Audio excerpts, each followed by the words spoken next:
കഴിഞ്ഞാൽ ആദ്യമായി നിസ്കരിക്കേണ്ടത് ഖളാ ആയ നിസ്കാരത്തെയാണ് ആദ്യം നിസ്കരിക്കേണ്ടത്.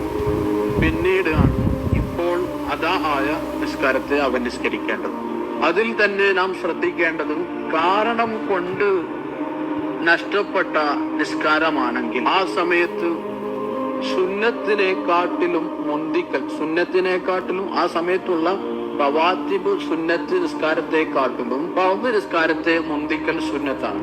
ഇനി കാരണം കൂടാതെയാണ് അവന്റെ നിസ്കാരം ഖളാ ആയിട്ടുണ്ടെങ്കിൽ സുന്നത്ത് നിസ്കാരത്തെക്കാട്ടിലും അഥവാ റവാത്തിബ് സുന്നത്ത് നിസ്കാരത്തെക്കാട്ടിലും ഖളാ ആയ നിസ്കാരത്തെ മുന്തിക്കൽ നിർബന്ധമാണ്. ഇനി ഒരാൾക്ക് കാരണം കൂടാതെ ധാരാളം നിസ്കാരം ഖളാ ആയിട്ടുണ്ടെങ്കിൽ അവന്റെ നിർബന്ധിത സമയം ഒഴികെയുള്ള മുഴുവൻ സമയവും നിസ്കാരം ഖളാ കൂട്ടുന്നതിൽ ചെലവാക്കേണ്ടതുണ്ട്.